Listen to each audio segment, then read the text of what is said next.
Great question that came in that really got me thinking, and it's a question that I've been asked over the years, but also a question that my answer has evolved over time. And the question was regarding my fame. Do I hate being famous? Do I love being famous? And do I hate taking selfies? And again, my answer to this has evolved over time because I feel like, fame can be a really tricky thing. Fame can be great. Fame can be deceiving. Fame can also, if you let it, and if you get wrapped up in it, it can take you down long, dark roads that can be very detrimental and damaging to your career, to your life, to relationships. And, sometimes that is a dead end road if you kind of get wrapped up in it. So these days, and it's taken me years, by the way, to get here, is I try to be really neutral on fame, and I don't hate it. I don't love it like oh, I need to be famous.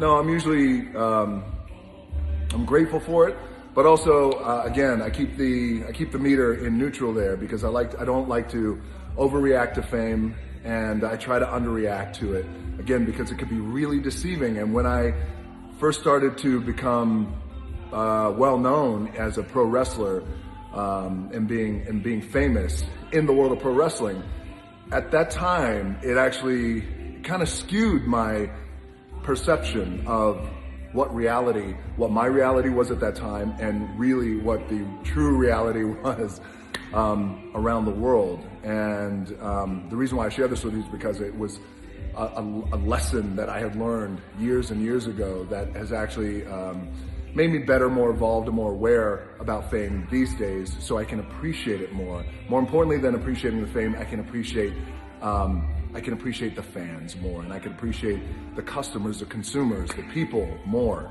So when I was a pro wrestler, and when I first started to get a real taste of fame, was in around 1999, 98, 99, when I became WWE's youngest heavyweight champion.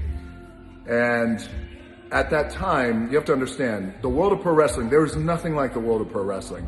It is a machine, an entity unlike no other in this world. And the passionate wrestling fans are like no other, which is why I still have a deep connection with them and a deep relationship with them, because I grew up in pro wrestling and I love it. Now, and again, I'm not speaking for any other pro wrestler, but I know how it affected me. So the day goes like this, the day in the life of a pro wrestler, at least for me back then, and for all of us back then, but I'll let you know how it affected me. So I would go to the airport, and I would usually fly out of Miami International Airport or Fort Lauderdale.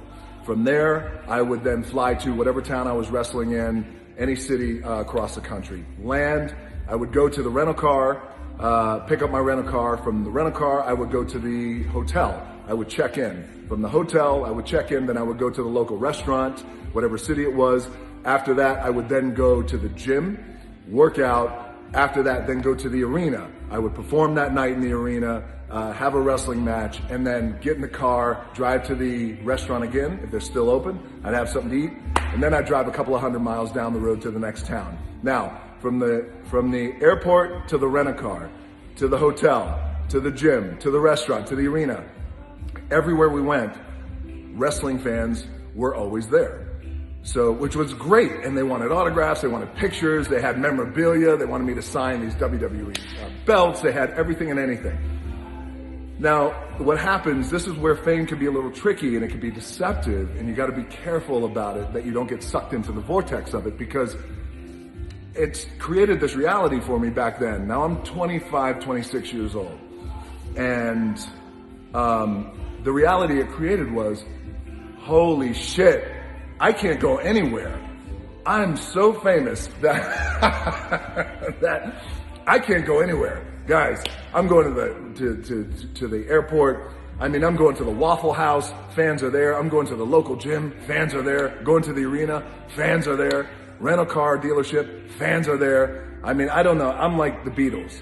Guys, listen, Beatles, Elvis, Jesus, and I'm this famous now. So you can see, now this happened every single day. And when this happens every single day, this is where you have to be careful that you kind of don't get sucked up in it like I did. And I used to think like, man, I am just, I don't know. This is crazy. So again, Jesus level fame. When the truth is, now looking back, the fame that I have today, that I'm so blessed with, and I'm a lucky son of a bitch to have, that fame back then pales in comparison to what I have today. But the lesson was, so here's what happened. I was out having dinner one night, and I was having dinner with my ex-wife, and I saw fans getting excited at another table, and I knew they were getting ready to come over. Nowadays, through time and experience, I could walk into a room, I could walk into a big space, it could be intimate, there could be 10,000 people. I can immediately assess, all right, they're gonna get emotional over there, this is getting ready to happen over there, this guy's got his camera phone already out, this guy's approaching, this woman's crying. Like I can really assess now. I've got my spider senses to a really good place. So back then, I saw this couple getting ready to come over. They finally came over. They worked themselves up to come over to ask me for a picture. They come up, and they were so nice.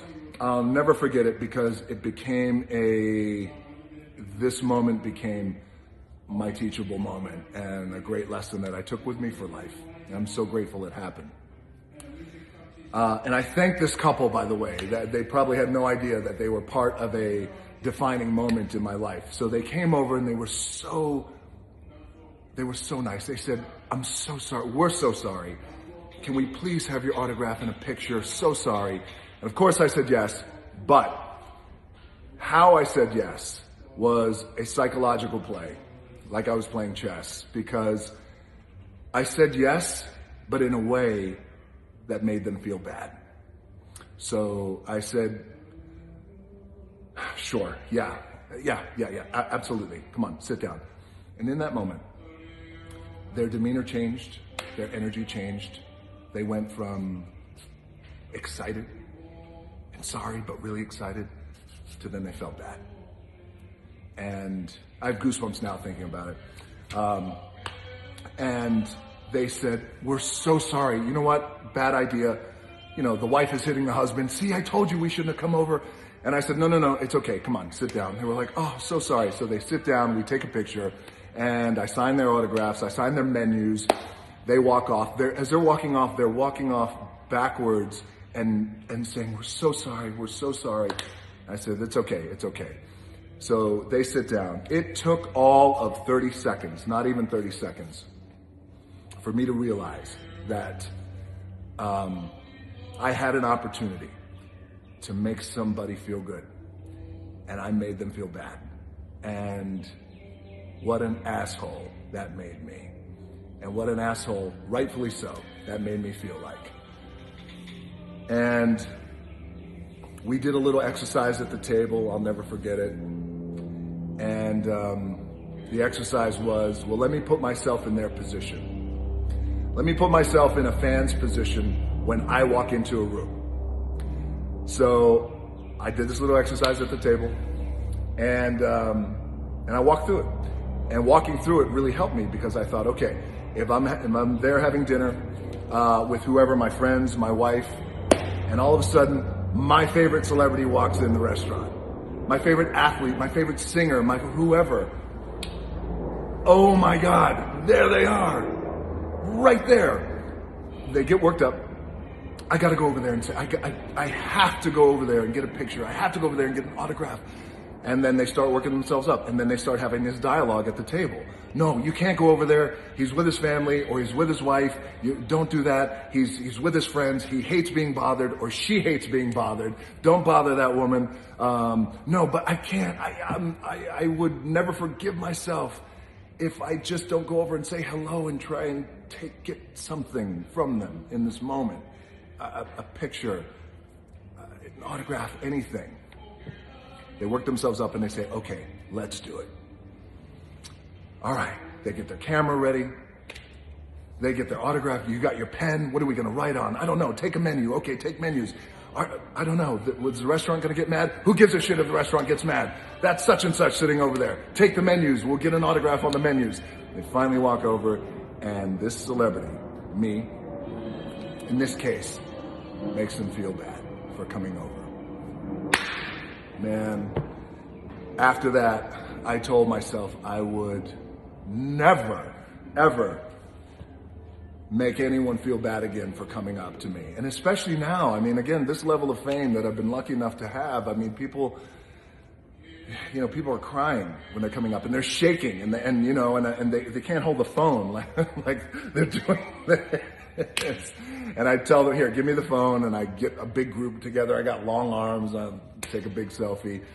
But I'll never forget that. And I thank that couple, by the way, whoever they are, for that. So that's helped me. And so now, this level of fame, anybody coming up to me, fans, little kids, older people, doesn't matter.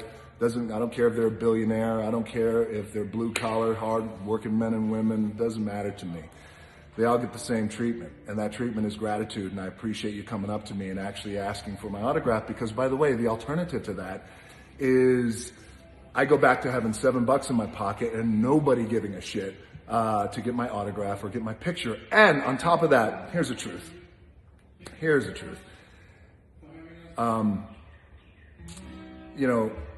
Taking a picture, a selfie, or signing an autograph is literally one of the easiest parts of my job.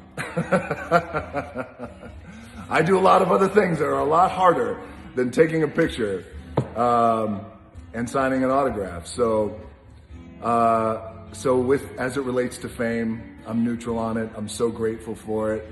Never take it for granted. And not only that, but I don't get sucked up in it either, where, I kind of let it skew my reality or ever make me become delusional about myself. I'm well aware of how famous I am. I mean, look, guys, there's Jesus, and then oh, one more thing. So this is what I always tell. This is what I always tell teenagers who have these big goals and dreams and ambitions that they want to do things that sometimes is a connectivity and a connective tissue to celebrity. They want to be a pro athlete or a singer or an actor or whatever it is, or a famous lawyer or a doctor, where there's a little bit of celebrity or sometimes a lot of celebrity that's connected to these occupations. And I always tell teenagers, and I always tell young adults who are just getting out of college and graduating, getting ready to go out there into the world, is don't worry about fame. Don't even think about fame. Fame is a byproduct. Fame will come, or it won't. Either way, fame is fleeting, and it can be dangerous. Don't worry about fame. Don't worry about being famous. Worry about being good at something. Worry about putting in the hard work. And when you become good at something and you put in the hard work and you put in the extra hard work, then you become great at it. That's when you achieve greatness. Right? You hear that word all the time. I like to throw it out there, but that's when you achieve greatness. Then when you become great at something, you become the hardest worker in the room, first one in, last one to leave. And then once you become great at something and you put in time, years and years and years, minimum 10 years, 15, 20 years, that's when you become masterful. So you go from good to great to masterful. And I always tell teenagers and people who are graduating from high school or college, even ones who, by the way, are in their 30s and 40s, these entrepreneurs who are like, oh, I'm too old to do whatever it is. And I was like, no, you're not. It's the perfect time. But don't worry about being famous at it. Just be good at it. Then become masterful at your craft. All right. This is 14 minutes of your life you're never going to get back.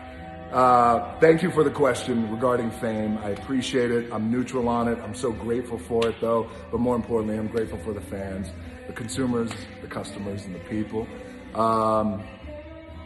Most importantly, you guys stay healthy out there around the world. And thank you for engaging in these Q&As.